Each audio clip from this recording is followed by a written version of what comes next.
2015चा the big shot नावाचा एक cinema आला होता। आता या सिनेमानं त्यावेळेला चांगला बिझनेस केला आणि अतिशय चांगली स्टोरी होती, ज्यामध्ये दाखवलं होतं की मायकल बरी नावाचा एक अमेरिकन ट्रेडर होता, ज्यानं 2008ची मंदी आली होती, जे रिसेशन आलं होतं, त्या पद्धतीनं 2008 मध्ये अमेरिकेतल्या बँका कोसळल्या होत्या।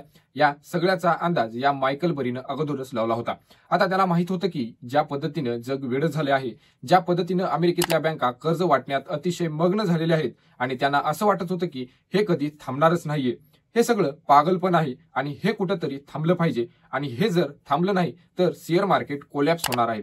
आता याचा अंदाज या मायकल बरीला होता। म्हणजे थोडक्यात काय, ज्या वेळेला सगळ्या जगाला असं वाटत होतं की सगळं हे चांगलं चाललंय पण थांबणार नाही, आता त्यावेळेला अतिशय शांत आणि थंड डोकं ठेवून या गोष्टीचा विचार करून अभ्यास करून योग्य अशी दिशा समाजाला द्यायचं काम या व्यक्तीनं त्यावेळी केलं। आणि त्यावेळी मायकल बरी या एका व्यक्तीनं त्या 2008च्या रिसेशनमध्ये बँकांच्या कोलॅप्समध्ये जवळपास $700 मिलियन आपल्या हेज फंडमध्ये गुंतवणूक करणाऱ्या लोकांना मिळवून दिले आणि स्वतःसाठी $100 मिलियन म्हणजे जवळपास 880 कोटी रुपये त्या एका फायनान्शियल क्राइसिसमध्ये मिळवले। आता चित्रपट चांगला असला तरी आपल्या याच्याबद्दल याच बोलतोय, कारण अशीच काहीशी जगाची अवस्था आता सध्या आर्टिफिशियल इंटेलिजन्सच्या बाबतीत झालेली आहे। आता मित्रांनो, असं मी म्हणत नाहीये की असं जगातली अनेक तज्ञांचं म्हणणं आहे आणि असं मायकल बरी सुद्धा म्हणत आहेत। त्यामुळे आता एआयचा फुगा फुटणार आहे का आणि एआय खूप जास्त व्हॅल्युएशन मध्ये गेलेला आहे काय, या सगळ्याबद्दल आता चर्चा मार्केटमध्ये झालेली आहे। आणि चर्चा मार्केटमध्ये झाली असता खरोखरच हा मॅटर आपल्यासाठी देखील सिरियस आहे, कारण याचा परिणाम सगळ्यावरच होऊ शकतो। असं नाही की फक्त एआय फुटणार म्हणजेच एआय फुटणार आणि बाकी सगळे स्टॉक देखील गडबडू शकतात। आता जगातले सगळे मार्केट्स गडबडू शकतात आणि मागच्या 2 दिवसापूर्वी मार्केटमध्ये जे झाले आणि ज्याचा देखील विचार आजच्या या व्हिडिओमध्ये आपण करणार आहोत। नमस्कार, मी संदेश आणि तुम्ही पाहताय लोकमंच। आता मित्रांनो, मागच्या 2-3 दिवसापूर्वी मायकल बरीनं एक ट्विट केलं होतं की ज्यामध्ये त्यानं सांगितलं होतं की एआय कसा ओव्हर व्हॅल्युएशन झालेला आहे आणि अशा वेळेला काही न करणं कसं शहाणपणाचं, म्हणजेच मार्केटमध्ये आता पैसा गुंतवणुकीच्या वेळी काढावेत असा प्रश्न अनेक लोकांना पडत असतो। त्यावेळेस ते सांगतो की काही न करणं शहाणपणाचं एक लक्षण आहे। आता एआयचा फुगा बघितल्यानंतर त्याला वाटतं आणि मागच्या 2-3 दिवसापूर्वी त्यांना असंही जाहीर केलं होतं की मी त्याच्याकडे असलेले म्हणजेच मायकल बरीकडे असलेले एआयबीडीचे आणि पॅलेंटरचे स्टॉक शॉर्ट करणार आहे। आता मित्रांनो, शॉर्ट करणार आहे म्हणजे काय, थोडक्यात विकून टाकणार आहे। आणि आता शॉर्ट करणं म्हणजे काय असेल ते मी थोडक्यात पुढे सांगतोयच, पण त्याने ते सांगितल्यानंतर जगभरातले मार्केट कोसळले आणि एनव्हिडिओच्या स्टॉक कोसळले आणि पॅलेंटरचे कोसळले आणि एनव्हिडियाच्या स्टॉक जवळजवळ हे 4%, पॅलेंटर 8%, रेडिटचा आणि 8.4% हे अमेझॉनचा 2%, जपानचं मार्केट 2.5%, सॉफ्ट बँक 10% आणि इतर असे स्टॉक मार्केट या ठिकाणी भारताचं मार्केट देखील या ठिकाणी कोसळलेलं आहे। ह्या घटना आपल्याला पाहायला मिळतात।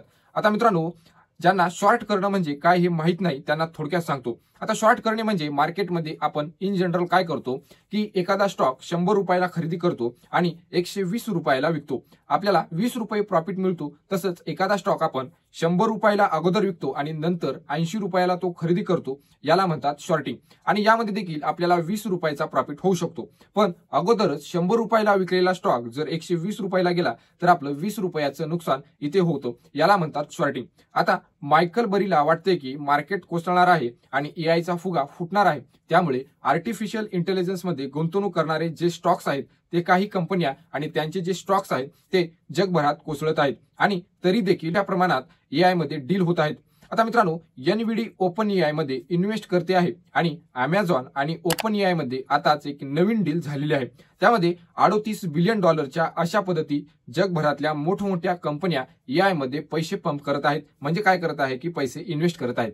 आता काही प्रॉफिट मिळत आहेत तर काही प्रॉफिट असा महत्वाचा असा कुठल्याच कंपनीला मिळत नाहीये आणि आर्टिफिशियल इंटेलिजन्स मधून त्यांच्या इतर ऍक्टिव्हिटी मधून प्रॉफिट त्यांना मिळतोय, तसं गुगलला मिळतोय। पण या ठिकाणी एआय मधून तितका पैसा मिळत नसताना देखील जे काही चाललंय ते सगळं व्हॅल्युएशनचा गेम चाललाय। म्हणजे क्विली प्रॉफिट जरी मिळत नसला तरी भविष्यात प्रॉफिट मिळेल या अंदाजावर सगळे लोक त्याच्यामध्ये थोडा पैसा गुंतवत आहेत। आता अशीच काही गोष्ट 2000 आणि 2000 सालच्या अगोदर झाली होती। आता मित्रांनो, ज्यावेळी इंटरनेटचा शोध जगाला लागला आणि त्यानंतर लोकांना असं कळलं की जर एखादी इंटरनेटची वेबसाईट बनवली आणि अमेरिकेत तर जगभरातील सगळेच लोक तेथे ऍक्सेस करू शकतात। आता मित्रांनो, त्यानंतर आपण जर म्हणजे पुढचं जर जग इंटरनेटवर अवलंबून असणार आहे आणि इंटरनेट शिवाय काहीच चालणार नाही असं वाटत असल्यामुळे अनेक लोकांनी इंटरनेटच्या कंपन्यांमध्ये पैसे गुंतवले आणि त्यावेळेला एक .comचा फुगा तयार झाला, म्हणजेच इंटरनेट कंपन्यांचा फुगा तयार झाला होता, हे सगळ्याला माहिती आहे, जे 2000 मध्ये फुटला आणि यामध्ये जगभरातल्या शेअर मार्केटचा मोठ्या प्रमाणावर कोसळलं. अशीच काहीशी परिस्थिती आता आर्टिफिशियल इंटेलिजन्सच्या नावाची होत आहे.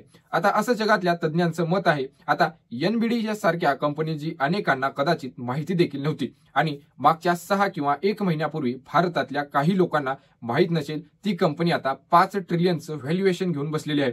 म्हणजेच 5 ट्रिलियन, विचार करा, भारताच्या जीडीपीच्या जवळजवळ 1.5 पट या एका कंपनीचं व्हॅल्युएशन आहे आणि जगातल्या जवळपास 195 देशांच्या जीडीपी या कंपनीत आहे.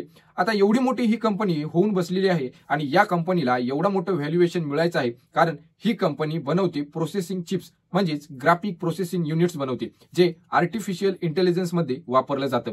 आणि मित्रांनो, जे आर्टिफिशियल इंटेलिजन्स स्टॉक वाढत असल्यामुळे या कंपनीचे स्टॉक वाढत आहेत, पण या कंपनीचे स्टॉक देखील मागच्या 2 दिवसामध्ये 4% पडलेले आहेत. जसं भारतीय शेअर बाजार कसं गिरत आहे तसं या ठिकाणचे कंपनीचे स्टॉक पडलेले आहेत.